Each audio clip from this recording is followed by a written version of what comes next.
সুপ্রদর্শক, অবশ্যই ভালো আছেন এই শুভকামনায়। দর্শক, আজকে যে টপিকটি আমি নিয়েছি সেটি হচ্ছে যে কিভাবে ভূমি উন্নয়ন কর দিবেন বা খাজনা দিবেন আপনি। এই বিষয়টি আসলে বর্তমানে একটু জটিল আকার ধারণ করেছে।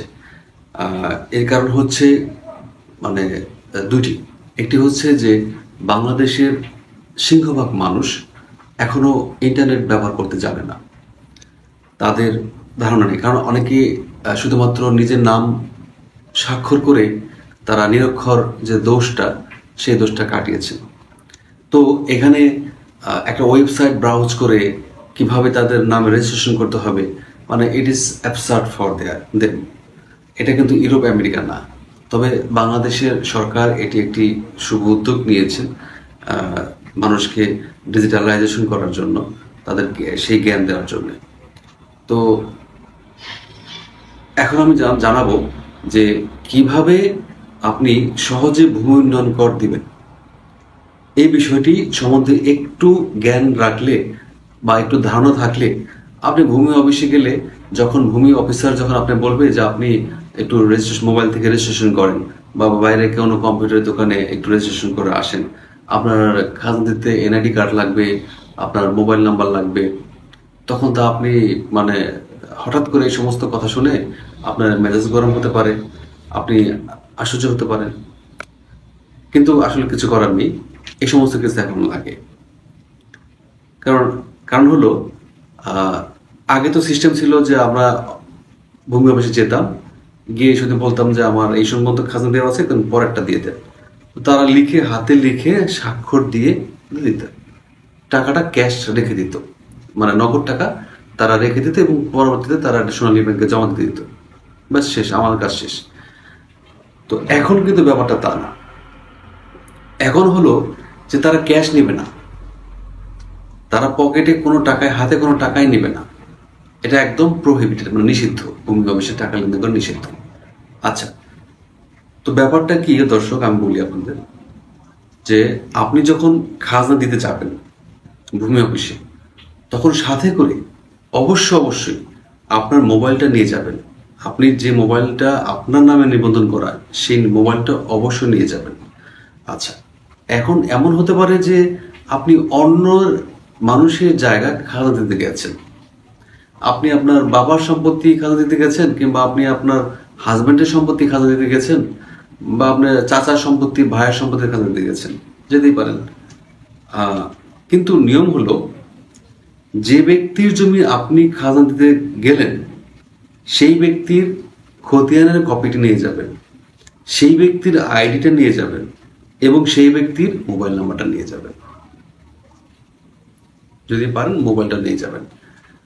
তো এগুলো কিন্তু আপনাকে নিয়ে যেতে হবে, না নিয়ে গেলে আপনি ওইখান থেকে ওই দিনের মতো চলে আসতে হবে। তখন মানে বলতে পারেন যে আমি হ্যারাসমেন্টে পড়লাম। আসলে এটি হ্যারাসমেন্ট নয়, এটি কিন্তু বাস্তব। এখন আপনাকে খাজনা দিতে হলে ভোটার আইডি কার্ড লাগবে, সে ওই যে খতিয়ানের যে মালিক তার ভোটার আইডি কার্ড আর তার মোবাইল নাম্বার। এখন আপনি বলতে পারেন যে আমার তো ভোটার আইডি কার্ড হয়নি, আমি তো বিদেশ থাকি, প্রবাসী মানুষ আমি, তাহলে আমার কি হবে? আপনার এখনো পাসপোর্ট দিয়ে খাজনা আদায়ের কোনো সিস্টেম চালু করা হয়নি। তবে আপনি প্রতিনিধির মাধ্যমে, অর্থাৎ আপনার ভাই, আপনার ওয়াইফ, খুব নিকট আত্মীয়, ভাই এবং ওয়াইফ বা ছেলে, এদের কারো ভোটার আইডি কার্ড দ্বারা আইডি ক্রিয়েট করে সেখান থেকে প্রতিনিধির মাধ্যমে আপনি খাজনা দিতে পারেন। এটি আসলে যারা এটি করে তাদের জন্য খুবই সহজ, তাদের হেল্প নিতেই হবে আপনাকে। বাংলাদেশের সরকার বর্তমানে ইন্টারিম গভর্নমেন্ট একটি সিস্টেম চালু করতে যাচ্ছে। এই যে আপনারা যারা এই খাজনা দেওয়ার ব্যাপারটা বুঝতে পারছেন না, কিভাবে আবেদন করতে হবে, আবেদন করার পরে কি করতে হবে, সর্বশেষ আপনি খাজনার যে প্রিন্টেড দাখিলাটা বের করবেন, সেই পর্যন্ত আপনাকে সহায়তা দেওয়ার জন্য বাংলাদেশ সরকার ভূমি সহায়তা কেন্দ্র নামে একটি কেন্দ্র তৈরি করতে যাচ্ছে প্রত্যেকটা উপজেলাতে। সেটি উপজেলা শহরেরই থাকবে একটি করে। সেখানে গিয়ে আপনারা এটি সাহায্য তাতে নিতে পারেন। কিভাবে আপনাদের খাতা দিতে হবে? আচ্ছা, যে পর্যন্ত না সেটি গঠন হচ্ছে, সেটা আইন হয়ে গেছে, যে পর্যন্ত না গঠন হচ্ছে সে পর্যন্ত আপনারা এই ভিডিওর সাহায্য নিতে পারেন। তো আপনাদের প্রথম কাজ হলো, আপনারা যখন খাজনা দিতে যাবেন, আপনি এখন যে দেখছেন আমি তাকেই বলছি, আপনার যে বয়সের হয়ে থাকেন তাকেই বলছি, আপনি প্রথমে এনআইডি কার্ড নেবেন, যার নামে খতিয়ানটা, যার নামে খাজাটা হবে তার খতিয়ানটা এবং তার এনআইডি কার্ডটা, তার মোবাইল নাম্বারটা নেবেন। এবং ওই যে ভূমি অফিসটা আছে সেই ভূমি অফিসের আশেপাশে দেখবেন যে কোনো কম্পিউটার দোকান আছে কিনা, তাদের কাছ থেকে পরামর্শ নেওয়ার আগে সরাসরি সেই ভূমি অফিসে যান, গিয়ে ভূমি কর্মকর্তা যা আছে তার কাছ থেকে পরামর্শ নেন। হতে পারে তিনি যদি খুব ফ্রি থাকে তাহলে নিজেই করে দিতে পারে, বা তার অফিসে যারা কম্পিউটার ম্যান আছে তারা করে দিতে পারে। আর থার্ড অপশন বা লাস্ট অপশন হলো যে পাশে যে কম্পিউটার দোকান আছে আপনি করতে পারেন। আর একদম যে চূড়ান্ত যে অপশন সেটি হচ্ছে, আপনি যদি আইটি সম্বন্ধে এক্সপার্ট হয়ে থাকেন, আজকালকে তো আসলে আপনারা সবাই জানেন যে যারা একটু এইজেড বা বয়স্ক হয়ে গেছে তারা কিন্তু কম্পিউটার বা মোবাইল যতটুকু পারে তার সাথে অনেক অনেক বেশি পারে যাদের বয়স কম। এই ধরুন 12 থেকে 25 বছর বয়স্ক যারা আছে তারা একটু এক্সপার্ট বেশি, কারণ তারা এই 5 জেনারেশনে, তাদের 5G, তারা সবকিছু পারে এই কম্পিউটার বা মোবাইলে, তাদের হেল্প নিতে পারেন। দেখেন প্রত্যেকটা ফ্যামিলিতে কিন্তু এই এজের ছেলে মেয়ে আছে, তাদেরকে যদি বলেন যে একটা খাজনার আইডি ক্রিয়েট করে দাও, আরেকটা কথা বলেছি, খাজনার আইডি যে ক্রিয়েট করবেন আপনার এনআইডি কার্ড দ্বারা, আপনার মোবাইল নাম্বার দ্বারা, সেই একই আইডি যে ক্রিয়েট করলেন সেই একই আইডি দ্বারা কিন্তু আপনার নামজারি করার জন্য সেই একই আইডি ইউজ করতে হবে।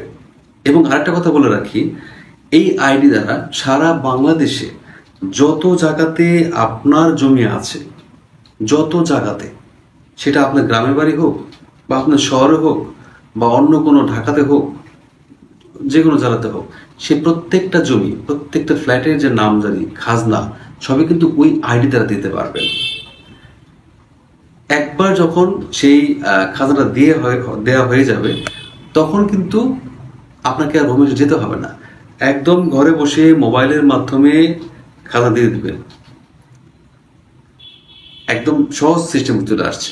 তো যা হোক, আপনি ফার্স্টে ভূমি অফিসে যাবেন এগুলো নিয়ে, দেন যখন আইডি ক্রিয়েট করে হয়ে যাবে তখন ওই আইডিতে ঢুকে আপনি কোন জমির খাজনা দিবেন সেই তথ্য নিতে হবে, খতিয়ান, দাগ, জমির পরিমাণ, এগুলো লিখে আপনাকে ওইখানে সেন্ড করতে হবে। তো ওই যে ভূমি অফিসে যিনি ভূমি কর্মকর্তা আছে, এই যে সেন্ড করলেন সেটি কিন্তু তার আইডিতে চলে গেল। এখন তার শুধুমাত্র একটি কাজ, সেটি সমন্বয় করা। কি সমন্বয় করা? আপনি যে আবেদনটা দিচ্ছেন আর তার ভূমি অফিসে যে রেকর্ডটা আছে শুধু দেখে সমন্বয় করে দেবে, তার কোনো কাজ নেই, বাকিটুকু আপনার কাজ।